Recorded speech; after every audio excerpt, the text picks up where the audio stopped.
Bismillahirrahmanirrahim. Assalamualaikum warahmatullahi wabarakatuh.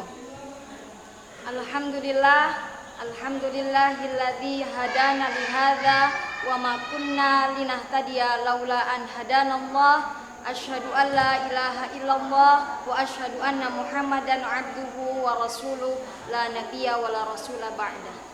Rabbi surahli sodri wa yassirli amri wahlul 'uqdatam min lisani yafqahu qawli.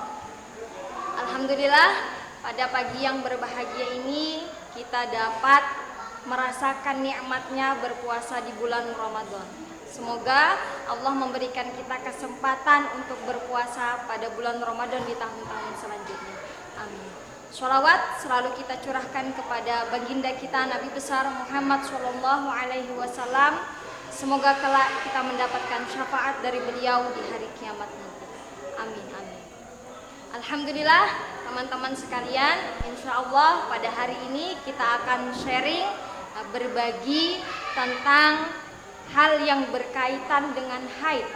Jadi pada hari ini kita akan sharing khususnya materi haid, dan ini sangat penting bagi kaum wanita. Kenapa? Karena kaum wanitalah yang setiap bulannya mengalami masa haid. Memahami haid ini juga sangat penting karena haid memiliki eratan yang kuat dengan ibadah-ibadah yang ditentukan oleh syariat Islam. Sebelum kita membahas lebih lanjut, ada baiknya kita sama-sama mengetahui dulu apa itu haid. Haid secara bahasa adalah mengalir. Mengapa? Karena memang haid yang dikeluarkan adalah darah yang mengalir. Secara syariat atau secara istilah, haid adalah darah yang keluar dari farji atau kemaluan seorang wanita yang sampai umurnya pada batas minimal haid, yaitu 9 tahun Hijriah, 16 hari kurang sedikit. Nah, darah yang keluar ini bukan karena disebabkan penyakit atau bukan juga karena disebabkan melahirkan. Sehingga kalau ada seorang wanita yang mengalami keluar darah karena disebabkan oleh penyakit atau karena disebabkan setelah melahirkan, berarti darah tersebut tidak dihukumi sebagai darah haid. Inilah yang dimaksud dengan haid itu sendiri. Kemudian, bagaimana syarat supaya wanita itu bisa dikatakan haid? Jadi ada 4 syarat yang bisa memenuhi agar seorang wanita itu dikatakan atau dihukumi mengalami haid. Yang pertama, usia seorang wanita atau seorang perempuan yaitu telah sampai 9 tahun Hijriah, 16 hari kurang sedikit. Jadi batasan usianya yang digunakan adalah menggunakan tahun Hijriah. Yang kedua, darah yang keluar yaitu mencapai batas minimal darah, yakni 1 hari 1 malam atau 24 jam apabila darah yang keluar itu terputus-putus. Yang ketiga, darah yang keluar tidak lebih dari maksimalnya, dari masa maksimalnya, yaitu 15 hari. Yang terakhir, batas minimal dari masa suci, yakni masa ketika wanita itu tidak mengalami haid, antara haid yang pertama menuju haid yang selanjutnya, yaitu minimalnya 15 hari. Sehingga kalau ada seorang perempuan memenuhi 4 syarat ini, umurnya telah sampai usia 9 tahun Hijriah, 16 hari kurang sedikit, kemudian dia mengeluarkan darah minimalnya 24 jam kalau darah itu terputus-putus, atau sehari semalam kalau darahnya terus-menerus, atau maksimal darah yang keluarnya tidak lebih dari 15 hari. Kemudian masa suci yang dialaminya minimal 15 hari. Maka seorang wanita itu dihukumi mengalami haid. Kemudian sebagai seorang wanita yang mengalami haid, ada larangan-larangan tertentu yang tidak boleh dilakukan. Larangan ini biasanya berkaitan dengan ibadah yang ditentukan oleh syariat. Contohnya, wanita yang haid itu tidak diperbolehkan untuk sholat, baik sunnah ataupun wajib, berpuasa, baik sunnah ataupun wajib, sujud syukur, sujud tilawah, tawaf, membaca Al-Quran. Meskipun dalam membaca Al-Quran ini ada 2 pandangan. Pandangan yang pertama mengatakan bahwa, dan ini pandangan yang kuat atau perkataan yang kuat dari para ulama, apabila seorang perempuan memiliki hafalan Al-Quran dan dia membaca Al-Quran dengan niat untuk memperkuat hafalannya, ya, mengingatkan kembali hafalan yang sudah dia miliki, maka ini diperbolehkan. Tapi pendapat yang lain mengatakan bahwa sebaliknya, meskipun seorang perempuan itu memiliki hafalan Al-Quran, maka ketika dia sedang haid, dia tetap tidak diperbolehkan membaca Al-Quran. Larangan yang lain yaitu wanita yang haid tidak diperbolehkan membawa mushaf. Kemudian wanita yang haid juga tidak diperbolehkan bersuci dengan niat ibadah. Sehingga kalau wanita haid dia berwudu dengan niat untuk melaksanakan ibadah, maka ini tidak diperbolehkan. Namun kalau dia hanya berwudu tanpa niat untuk beribadah, misalnya hanya melakukan gerakan wudu dari awal sampai akhir, maka ini tidak dipermasalahkan. Mengapa? Karena niatnya tadi bukan diniatkan untuk beribadah. Kemudian wanita yang haid itu juga tidak boleh dicerai, tidak boleh juga berjima. Wanita yang haid apabila ia takut darah haidnya ini menetes, maka ia tidak dianjurkan lewat ataupun berdiam diri di dalam masjid. Selanjutnya, sebagai seorang wanita, kaum wanita itu juga harus tahu mengenai warna dan sifat yang ada pada darah haid. Kenapa? Kalau kita melihat secara normalnya, apabila seorang wanita itu mengalami haid yang normal, tidak mengalami hal yang di luar batas normal, misalnya seorang wanita itu haid sebulan sekali saja, tidak pernah mengalami tertunda haid dan sebagainya, maka ini seperti warna dan sifat haid dan sifat dari darah haid ini tidak terasa pentingnya. Tapi bagi seorang wanita yang dia mengalami darah yang keluar lebih dari batas maksimal atau darah yang keluar kurang dari batas minimal, maka memahami warna darah dan sifat yang ada pada darah haid ini sangat penting. Secara umum darah haid itu dibagi menjadi 5. Darah yang pertama yakni warnanya adalah hitam. Darah yang kedua warnanya merah. Yang ketiga coklat. Yang keempat kuning. Yang kelima keruh. Nah, teman-teman, dari 5 warna darah ini sangat mempengaruhi ketentuan dalam menentukan apakah darah tersebut darah haid atau darah yang keluar tersebut bukan darah haid. Bagaimana? Kemudian sebelum kita memahami cara mengetahui mana darah yang kuat, mana darah yang lemah, kita juga perlu mengetahui sifat yang ada pada darah haid. Sifat yang ada pada darah haid itu ada 4. Kalau ini warna darah, kemudian ada sifat darah. Sifat darah yang pertama adalah kental, yang kedua tidak kental atau encer, yang ketiga berbau, dan yang keempat tidak berbau.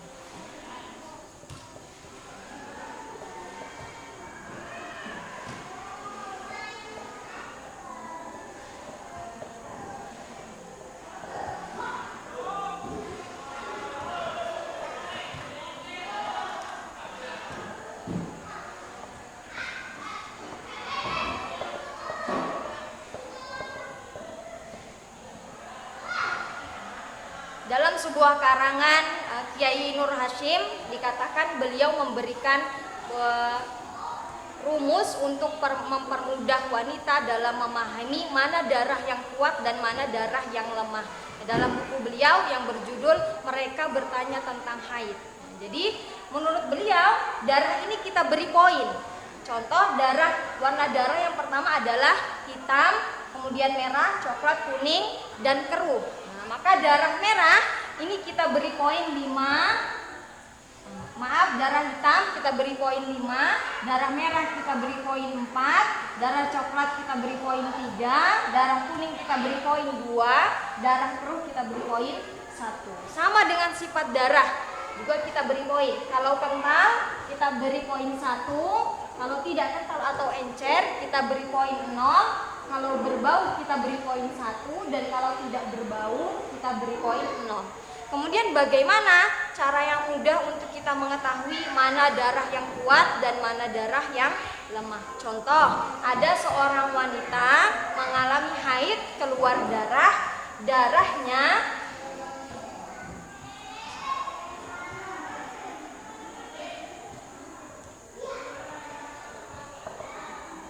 darah yang keluar adalah hitam, kental, dan berbau. Nah, jadi darah yang keluar adalah hitam, kental, dan berbau. Maka kita kembalikan ke poinnya. Hitam, darahnya berpoin 5. Kemudian kalau kental berpoin 1. Kalau berbau berpoin 1 juga. Kemudian poin ini kita jumlahkan. 5 tambah 1 tambah 1 jadi 7. Berarti poin untuk darah hitam, kental, dan berbau itu 7. Misalnya 3 hari pertama wanita yang haid ini mengeluarkan darah yang hitam, kental, dan berbau. Nah, berarti poinnya adalah 7. Kemudian di hari keempat dia mengeluarkan darah misalnya merah, encer, dan tidak berbau. Maka kita kembalikan lagi ke poinnya. Darah yang berwarna merah poinnya adalah 4. Kalau sifat darah encer poinnya 0. Tidak berbau poinnya juga 0. Ketika kita jumlahkan maka total poinnya 4. Nah, di sini kita bisa melihat bahwa kalau darah hitam, kental, berbau poinnya 7. Kalau darah merah, encer, dan tidak berbau poinnya 4. Berarti darah yang lebih kuat antara darah hitam, kental, berbau dengan darah merah, encer, tidak berbau adalah darah hitam, kental, dan berbau. Ini adalah cara yang diberikan oleh Kiai Nur Hasyim untuk mempermudah seorang wanita mengetahui mana darah yang lemah dan mana darah yang kuat. Bagaimana kalau dalam masa haidnya seorang wanita itu mengalami poin yang nilainya sama? Contoh, ini contoh pertama. Contoh kedua, misal mengalami darah hitam, encer, tidak berbau. Hitam poinnya 5, encer poinnya 0, tidak berbau poinnya 0. Kalau di total poinnya 5. Kemudian di beberapa hari berikutnya seorang wanita itu mengeluarkan darah merah, encer, dan berbau. Merah poinnya 4, encer poinnya 0, dan berbau poinnya 1. Kalau kita total poinnya sama-sama 5. Ternyata darah encer, kental, tidak berbau, hitam ini poinnya 5. Dan darah yang merah, encer, dan berbau ini juga poinnya 5. Poinnya sama. Maka manakah darah yang dihukumi lebih kuat dan mana darah yang lemah? Maka darah yang lebih dulu keluar itulah darah yang dikatakan sebagai darah yang lebih kuat. Jadi misal yang lebih dulu keluar adalah yang hitam, encer, dan tidak berbau. Maka darah ini meskipun poinnya sama dianggap sebagai darah yang lebih kuat ketimbang darah yang merah, encer, dan tidak berbau. Ini adalah cara yang diajarkan oleh ulama untuk mempermudah bagaimana kita mengetahui sifat lemah dan kuatnya darah yang ada pada wanita haid. Selanjutnya, seorang wanita yang mengalami haid itu sudah pasti ada jumlah harinya. Maka kita juga harus mengetahui berapa banyak hari seorang wanita itu boleh haid dan berapa juga paling sedikitnya. Jadi batas minimal seorang wanita itu haid adalah 24 jam apabila darah yang keluar itu terputus-putus, atau 1 hari 1 malam kalau darahnya terus menerus. Kemudian batas maksimalnya adalah 15 hari 15 malam. Sehingga kalau ada seorang wanita yang mengalami keluar darah lebih dari 15 hari 15 malam, berarti beberapa dari darah tersebut tidak bisa dihukumi sebagai darah haid dengan ketentuan tertentu. Biasanya secara umum seorang wanita mengalami haid itu perkisaran antara 6 sampai 7 hari.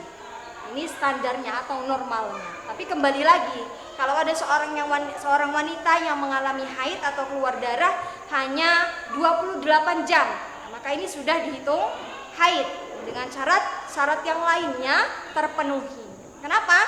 Karena kembali ke tadi bahwa batas minimal seorang wanita itu bisa haid, dihukumi haid, darahnya keluar selama 24 jam atau 1 hari 1 malam. Kemudian dalam haid ada yang dikatakan sebagai masa suci, yaitu masa yang memisahkan antara haid yang pertama dengan haid yang selanjutnya. Nah, batas minimal masa suci ini adalah 15 hari. Sedangkan batas maksimalnya tidak ada batas. Jadi selama lebih dari 15 hari itu boleh saja, karena memang tidak ada batas maksimal dari masa suci. Umumnya seorang wanita itu mengalami masa suci haid selama 23 atau 24 hari. Jadi kalau ada seorang wanita haid yang pertama habis, kemudian masuk ke masa sucinya, masa bersih, di sana masa bersihnya 13 hari. Nah, kemudian dia haid lagi.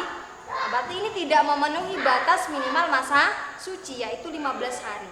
Maka haid yang keluar ini bisa dikategorikan sebagai bukan haid dengan ketentuan-ketentuan yang ada.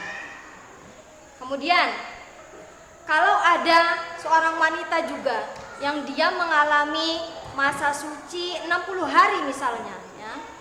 Jadi haid pertama selesai, kemudian 60 hari dia suci, tidak pernah haid. Kemudian dia haid ke haid berikutnya. Ini boleh saja. Kenapa? Karena kembali tadi bahwa batas maksimal masa suci ini tidak ada. Jadi mungkin saja ada seorang wanita yang dia bisa mengalami haid 2 kali dalam 1 bulan. Kenapa? Karena batas minimalnya 15 hari. Nah, kemudian mungkin saja ada seorang wanita yang dia mengalami haid 2 bulan 1 kali. Kenapa? Karena batas maksimal masa suci ini tidak terbatas. Atau bahkan mungkin saja ada seorang wanita yang dia hanya haid 1 kali seumur hidup. Kenapa? Kembali ke tadi bahwa tidak ada batas maksimal dari masa suci. Kemudian kalau kita haid, kapan sih sebenarnya kita harus mengecek darah yang keluar? Jadi ada 3 kondisi yang wanita itu dianjurkan untuk mengecek darah yang keluar. Yang pertama yaitu ketika mengganti pembalut. Mengganti pembalut ini sebenarnya dianjurkan setiap di akhir waktu sholat. Jadi disitulah kita mengecek apakah ada darah yang keluar atau tidak ada darah yang keluar. Yang kedua, ketika menjelang tidur. Nah, ini juga wanita dianjurkan untuk mengecek darah haidnya kalau ia sedang haid. Yang ketiga, kalau sudah mendekati masa suci. Misal, adatnya seorang wanita itu haid 8 hari. Berarti ketika mau hari ke-8 ini dia haid, nah di sini dia juga dianjurkan mengecek apakah ada darah haidnya atau sudah tidak ada. Sekarang bagaimana sih cara kita mengecek darah haid? Nah, cara mengecek darah haid yaitu dengan cara menempelkan kapas pada farji bagian dalam, yaitu bagian yang kalau kita jongkok ketika buang air kecil itu tidak terlihat. Nah, kalau ditempel kapas dan kapasnya itu masih ada bercaknya meskipun hanya keruh, nah, maka dia dihukumi tetap haid, belum mengalami masa suci. Tapi kalau kapas yang ditempelkan itu bersih, tidak ada bercak darahnya meskipun warna kuning ataupun keruh, maka berarti wanita tersebut sudah masuk dalam masa suci. Jadi tidak cukup hanya dengan melihat pada pembalut bahwa sudah tidak ada darah. Jadi harus dicek dengan menggunakan kapas. Nah, selanjutnya, kapan kita harus melakukan mandi wajib? Jadi mandi wajib itu sebenarnya ketika darah itu berhenti. Tadi ketika kita mengecek darah, nah kemudian ternyata tidak ada darah. Saat itulah sebenarnya kita harus mandi wajib. Tidak boleh menunggu-nunggu. Kenapa? Karena ketika darah itu berhenti, berarti larangan-larangan yang awalnya ada pada orang yang haid itu menjadi hilang. Awalnya tidak boleh berpuasa, maka dia boleh berpuasa. Awalnya tidak boleh sholat, maka dia boleh sholat. Mungkin kalau berpuasa ini tidak terlalu membingungkan, karena puasa tidak dilakukan setiap hari. Hanya orang-orang yang melaksanakan puasa sunnah tertentu saja, kecuali ketika di dalam bulan Ramadan. Tapi dengan sholat yang dilakukan setiap hari 5 kali dalam satu hari, maka ini sangat berpengaruh dengan menentukan apakah darah haid seorang wanita itu sudah berhenti atau masih keluar. Kemudian selanjutnya dari 5 warna darah ini, nah sebenarnya ini ada beberapa pandangan ulama. Jadi warna hitam, merah, dan coklat ini ulama sepakat bahwa 3 warna ini adalah warna darah. Tapi kuning dan keruh ini ada perbedaan pendapat ulama. Ulama yang paling kuat pendapatnya, jadi pendapat para ulama yang kuat ini mengatakan bahwa kuning dan keruh ini masuk dalam kategori darah haid.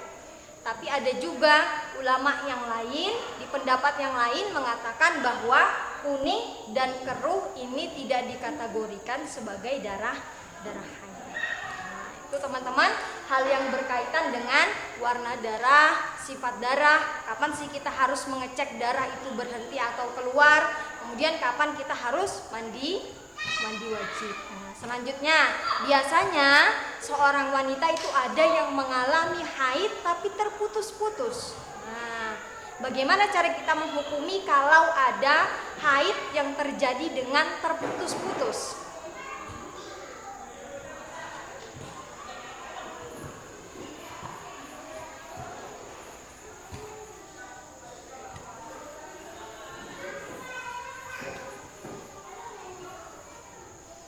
Apa sih haid yang terputus-putus? Yaitu haid yang keluar untuk haid pertama, kemudian masa bersih, dan haid selanjutnya itu tidak lebih dari 15 hari. Itulah yang dimaksud dengan haid yang terputus-putus. Jadi darah yang pertama keluar, kemudian perempuan itu mengalami masa suci, kemudian dia haid lagi yang kedua. Ini masih dalam lingkup 15 hari. Contoh, misal ada seorang perempuan, dia keluar darah pertama, ini haid yang terputus-putus ya.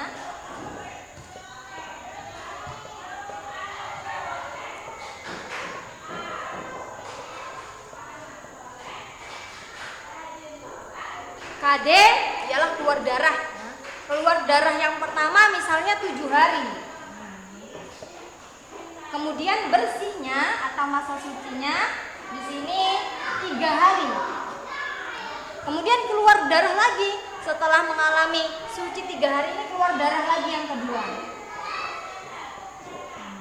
Keluar darah yang kedua misalnya 4 hari. Kalau kita total semuanya, keluar darah yang pertama 7 hari, bersih 3 hari, kemudian keluar darah yang 14. Nah, 14 ini kan masih dalam lingkup 15 hari. Berarti keluar darah yang pertama, kemudian masa bersihnya yang 3 hari, keluar darah yang kedua lagi 4 hari, dengan total 14 hari ini semuanya dihukumi haid. Nah, termasuk masa bersihnya, iya, termasuk masa bersihnya ini dihukumi haid. Nah, maka haidnya menjadi total 14 hari, bukan 7 ditambah 4, 11, haidnya 11, tidak. Tapi termasuk masa bersihnya ini juga dikategorikan sebagai haid. Inilah yang dimaksud dengan haid yang terputus-putus. Contoh lagi, misal seorang wanita mengalami keluar darah pertama 4 hari, kemudian bersih 2 hari, kemudian keluar darah lagi yang kedua 4 hari, kemudian bersih lagi 1 hari, kemudian keluar darah lagi yang ketiga 2 hari. Kalau kita total ini 13 hari. 4, 6, 10, 11, 13. Meskipun nih dia mengalami keluar darah 3 kali, kemudian bersihnya 2 kali, tapi totalnya ketika dijumlahkan dari darah yang pertama sampai darah yang ketiga ini berakhir, itu totalnya hanya 13 hari.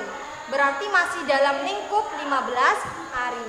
Maka ke-13 harinya ini semuanya termasuk masa bersihnya atau masa sucinya dihukumi sebagai haid. Bagaimana apabila haid terputus-putus ini terjadi ketika seorang wanita sedang berpuasa, khususnya puasa yang wajib seperti di bulan Ramadan? Maka ini ada 2 pendapat ulama. Ulama yang pertama mengatakan bahwa apabila seorang wanita mengalami haid yang terputus-putus, berarti dia haid terputus-putus masih dalam lingkup 15 hari, maka qadha puasanya wajib semuanya, termasuk di masa bersihnya. Kan tadi di contoh yang pertama keluar darah pertama 7 hari. Andai kata contoh pertama ini dialami seorang wanita yang sedang berpuasa di bulan Ramadan, keluar darah pertama 7 hari. Kemudian hari ke-8-nya dia pasti mandi kemudian sholat, berpuasa selama 3 hari. Ternyata setelah 3 hari ini keluar lagi darah 4 hari, maka dia tidak berpuasa lagi, tidak sholat juga. Di total tadi ternyata 14 hari. Nah, menurut pendapat yang paling kuat, 14 hari inilah dia mengqadha puasa. Loh, padahal tadi di masa bersihnya dia sudah pasti sholat dan berpuasa, kok terganti lagi? Mengapa? Karena kembali ke total 14 ini, ketika dia masih dalam lingkup 15 hari, ini kan 14 hari, maka semuanya dihukumi haid. Artinya masa bersih 3 hari ini sebenarnya dia mengalami haid, tapi saat itu tidak keluar darah. Maka sholat dan puasa yang dia lakukan di masa bersih ini tidak sah karena dihitung atau dihukumi sebagai haid. Ini menurut pendapat yang pertama. Menurut pendapat yang kedua, kalau terjadi haid yang terputus-putus, contohnya kita pakai contoh yang kedua. Ada seorang wanita ketika di bulan Ramadan, dia mengalami keluar darah yang pertama 4 hari, kemudian bersih 2 hari, kemudian keluar darah lagi yang kedua 4 hari, bersih lagi sehari, keluar darah lagi untuk yang ketiga kalinya 2 hari, totalnya 13 hari. Tapi menurut pendapat yang kedua, maka puasa yang dia lakukan di hari bersih, yaitu di masa sucinya ini, yang 2 hari dan 1 hari, 3 hari jadinya ya, ini dianggap tetap puasa, dinilai sah.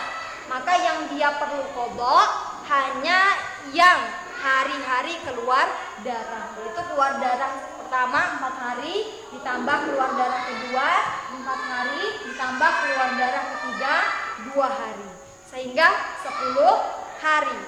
Ini menurut pendapat yang kedua. Jadi pendapat yang pertama, kalau kita mengqadha puasa, maka puasa yang dilakukan di masa bersih dalam haid yang terputus-putus ini tetap harus diqadha.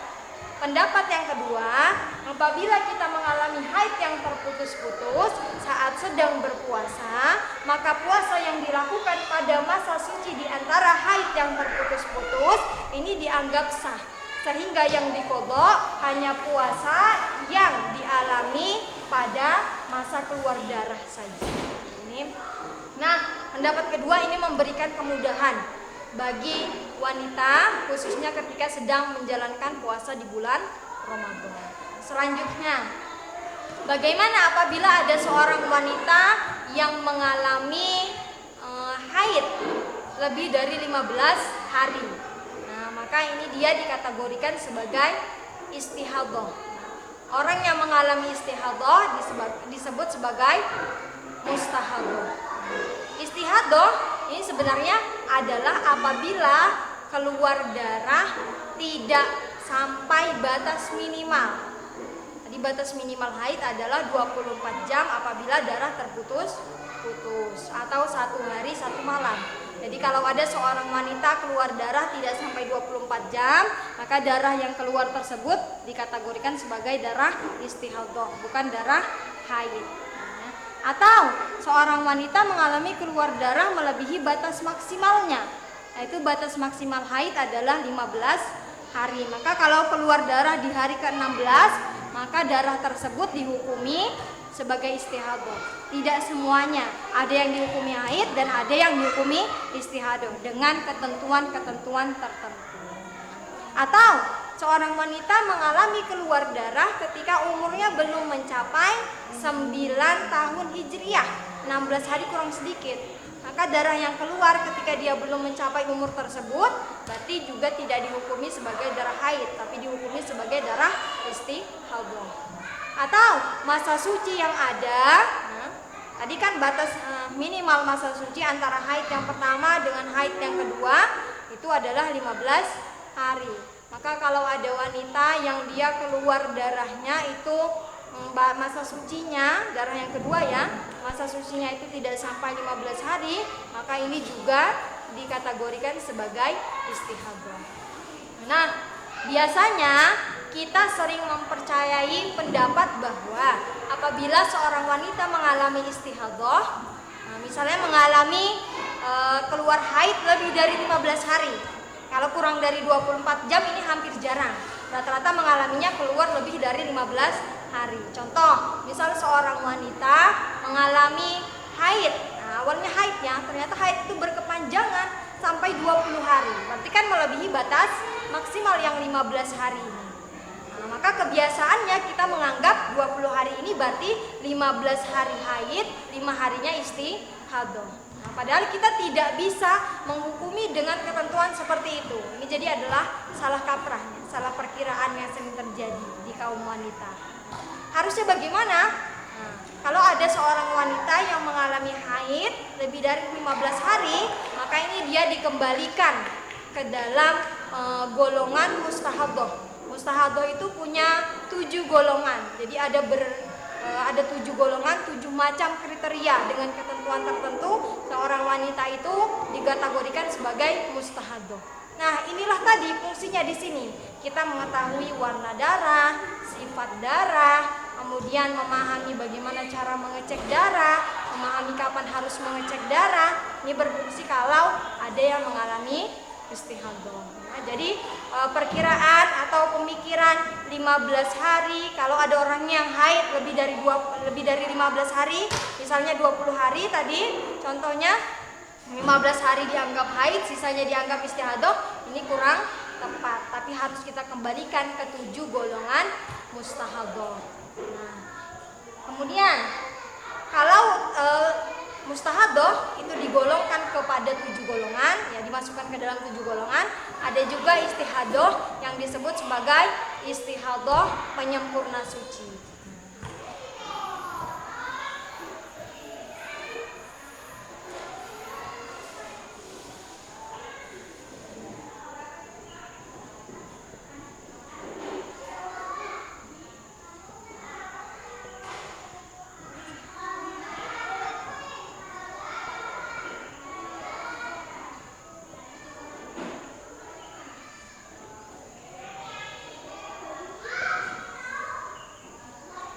Apa itu istihadhah penyempurna suci? Yaitu apabila darah keluar yang pertama ditambah masa sucinya itu tidak kurang dari 15 hari.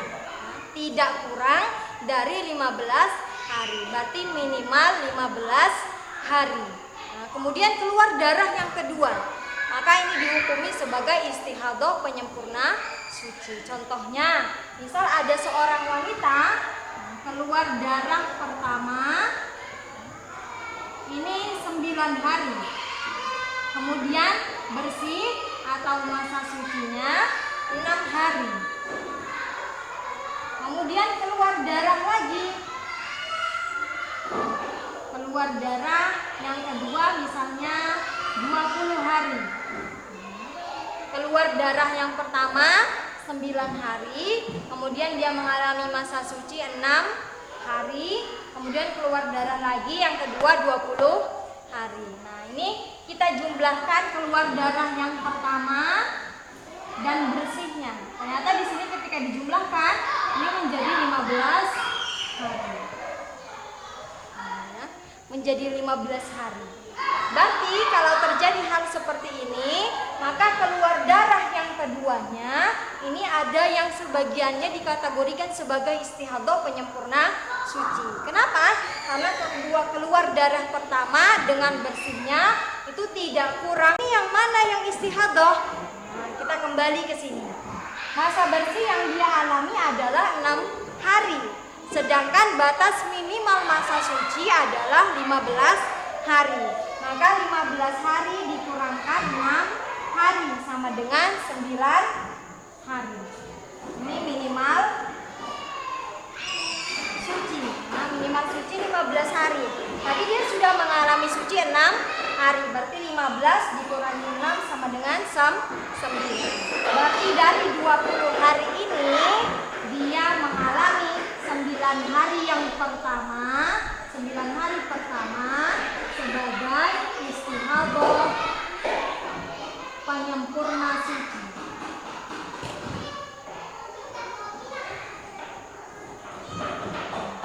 Kemudian 20 kurang 9 berarti 11. Maka 11 hari berikutnya atau 11 hari berikutnya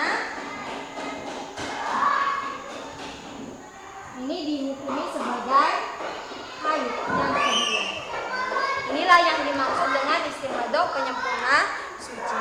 Apabila keluar darah pertama ditambahkan dengan masa sucinya itu tidak kurang dari 15 hari. Kemudian keluar darah lagi. Keluar darah lagi yang kedua, maka di yang keduanya inilah ada sebagian dari darah yang keluar yang dihukumi sebagai istihadah.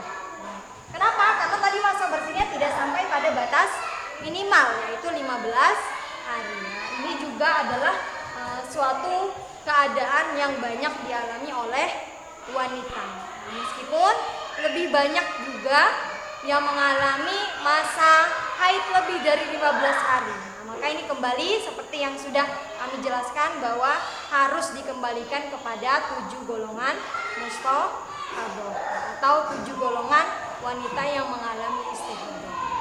Baik, teman-teman, inilah beberapa sharing singkat terkait tentang haid, ketentuan-ketentuan haid pada seorang wanita.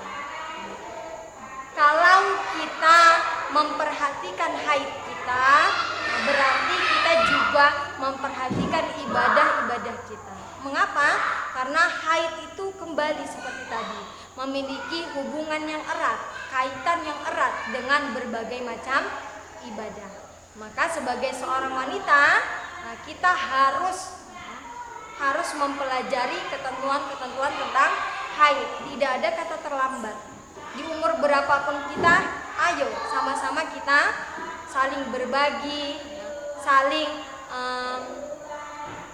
memberitahu kepada yang belum tahu apa yang kita ketahui. Kenapa? Karena haid ini terjadi dalam setiap bulan, meskipun ada juga yang tidak setiap bulan. Namun umumnya terjadi pada kaum wanita setiap bulan. Nah, bagaimana bagi kaum pria? Apakah dia boleh mempelajari tentang haid? Boleh saja. Bagi seorang pria atau laki-laki, mempelajari haid ini dihukumi sebagai fardu kifayah. Namun bagi seorang wanita, karena wanitalah yang mengalami haid, maka hukumnya fardu ain. Nah, oleh karena itulah, ayo kita sama-sama mulai dari sekarang memperhatikan haid yang terjadi pada diri kita. Untuk apa? Untuk lebih memperbaiki lagi segala ibadah-ibadah yang lainnya. Baik, sekiranya cukup sampai di sini apa yang bisa kami sampaikan. Semoga apa yang kami sampaikan terkait haid, hal-hal yang berkaitan dengan haid dapat memberikan manfaat baik bagi diri kami sendiri ataupun bagi teman-teman santri Pondok Modern Asy-Syifa Balikpapan atau bagi siapa saja yang mendengarkan sharing tentang haid ini. Apabila ada kurang atau kesalahan dari yang saya sampaikan, mohon dimaafkan dan boleh diberikan penjelasan pembenarannya. Karena sebenarnya kembali lagi kita semua hanyalah manusia yang tidak luput dari salah ataupun hilaf. Cukup dari saya. Semoga kita semua Allah berikan kemudahan khususnya bagi kaum wanita untuk memahami hal-hal yang berkaitan tentang haid. Syukran. Wassalamualaikum warahmatullahi wabarakatuh.